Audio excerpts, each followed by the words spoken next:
Good evening everybody. आज हम MA उत्तरार्ध के पाठ्यक्रम के बारे में जानेंगे। साथियों, एमए उत्तरार्ध हिंदी साहित्य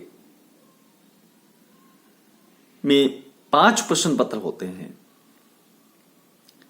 5वां प्रश्न पत्र विकल्प के रूप में होता है। हमारे महाविद्यालय में 5वें प्रश्न पत्र के रूप में शूरदास को संकलित किया गया है। अतः नियमित विद्यार्थी शूरदास का ही अध्ययन करेंगे। अब हम हमारे विषय पर आते हैं। मैं आपको चतुर्थ प्रश्न पत्र आधुनिक काव्य का अध्यापन करवाऊंगा, लेकिन हम सबसे पहले ये जानते हैं कि चतुर्थ प्रश्न पत्र आधुनिक काव्य में किन किन पुस्तकों को संकलित किया गया है, किन किन पुस्तकों को लिया गया है। क्योंकि जब तक हम पाठ्यक्रम को नहीं जानेंगे, जब तक हम पाठ्यक्रम का ज्ञान प्राप्त नहीं करेंगे, तब तक हम हमारी कक्षा के ज्ञान को नहीं जान पाएंगे। तो सबसे पहली सीढ़ी होती है पाठ्यक्रम का ज्ञान प्राप्त करना। उसी क्रम में हम देखते हैं कि इस चतुर्थ प्रश्न पत्र में 5 पुस्तकें ली गई है। सबसे पहले कामायनी।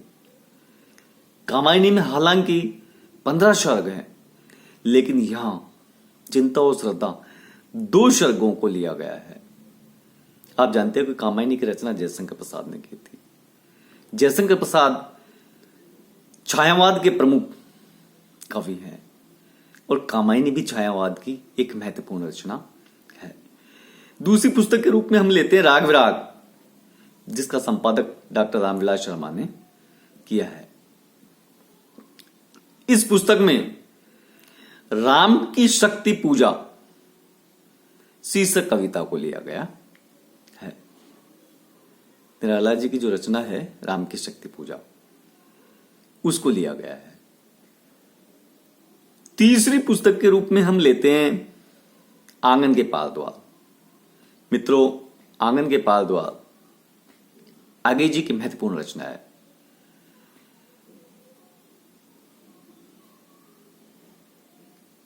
इसके अलावा अगली पुस्तक के रूप में हम लेते हैं चांद का मुंह टेढ़ा, जो मुक्ति बोध की रचना है। चांद का मुंह टेढ़ा की महत्वपूर्ण रचना ब्रह्म राक्षस शीर्षक कविता को हमारे यहां लिया गया है। ठीक इसी प्रकार हमने जो इससे पहले बताया आंगन के पार द्वार, उसमें भी असाध्य वीणा नामक कविता को लिया गया है। अंतिम रचना है आत्मजयी कुंवर नारायण की, उसका संकलन किया गया है। तो इस प्रकार कुल मिलाकर के 5 पुस्तकें ली गई हैं। कामायनी, कामायनी के 2 सर्ग, चिंता और श्रद्धा, राग विराग पुस्तक जिसमें राम की शक्ति पूजा जो कि निराला की है, आंगन के पार द्वार आगे की पुस्तक है, आगे की रचना है। इसमें असाध्य वीणा को लिया गया है। चांद का मुंह टेढ़ा जो कि मुक्ति बोध की रचना है, इसमें ब्रह्म राक्षस नामक कविता को लिया गया है। और आत्मजयी कुंवर नारायण की रचना है। अब हम ये भी जानते हैं कि प्रश्न पत्र किस प्रकार का होगा, किस प्रकार के प्रश्न पूछे जाएंगे। तो छात्रों और छात्राओं, सबसे पहले हम जानते हैं कि इस पेपर में कुल 4 व्याख्याएं होंगी और कुल 4 आलोचनात्मक प्रश्न होंगे। प्रत्येक इकाई से प्रश्न लिए जाएंगे। इसी प्रकार प्रत्येक इकाई से व्याख्या भी ली जाएंगी। जो 4 प्रश्न होते हैं वो 9 अंक के होते हैं। 36 अंक व्याख्याओं के हो गए और एक प्रश्न 16 अंक का है, तो 4 प्रश्न 64 अंक के हो गए। इस प्रकार कुल मिलाकर के 100 अंक का पेपर होगा। अब हम सबसे पहले ये जानते हैं कि जो आधुनिक काल है, क्योंकि एमए उत्तरार्ध तक पहुंचते पहुंचते विद्यार्थी इतना परिपक्व अवस्था में पहुंच जाता है, मानसिक और बौद्धिक दृष्टि से भी वो परिपक्व हो जाता है कि उन्हें साधारण सी बातों को समझाया जाए ये उचित नहीं होगा। लेकिन फिर भी मैं एक बार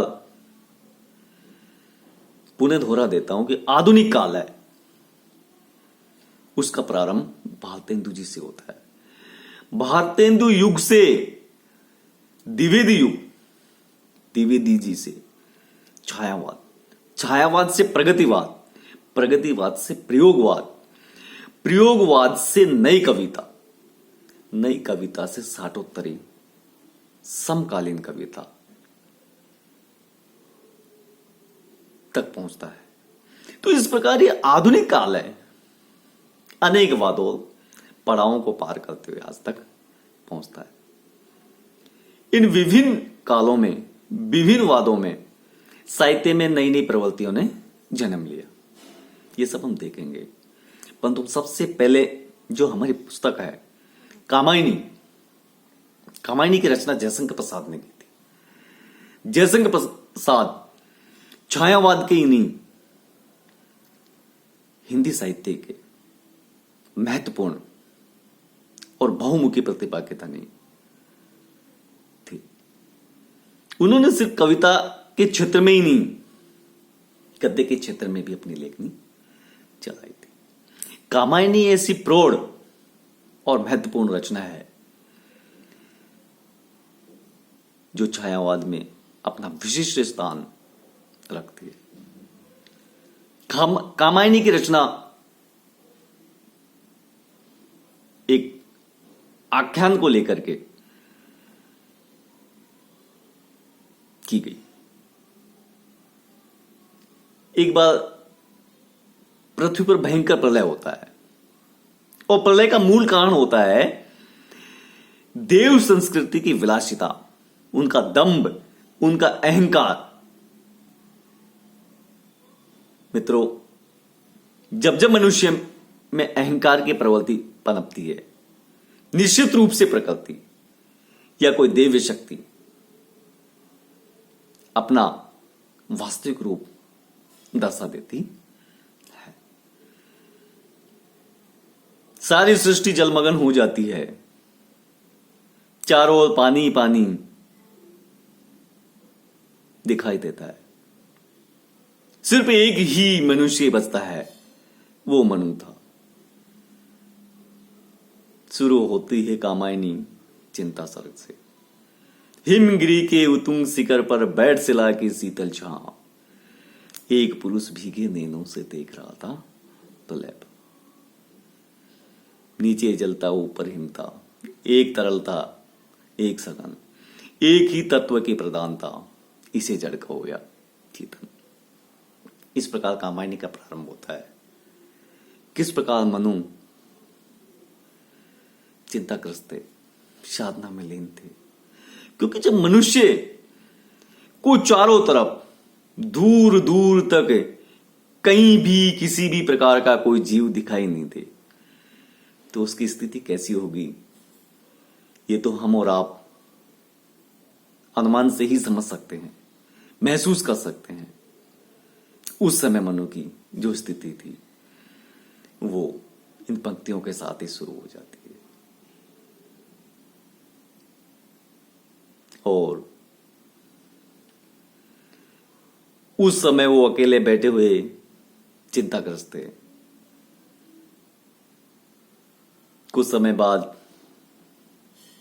वहां घूमती हुई एक स्त्री का पदार्पण होता है। वो पूछती है, कौन तुम?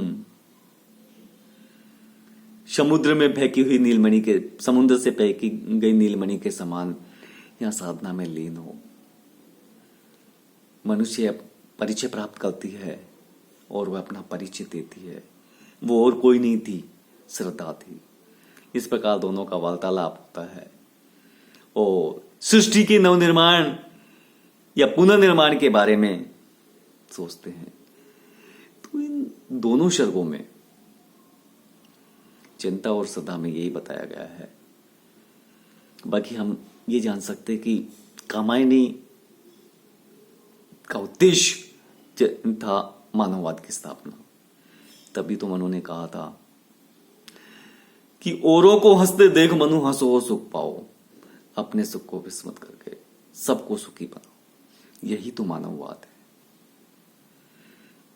तो अब हम प्रत्येक दिन वीडियो के माध्यम से अध्ययन करेंगे।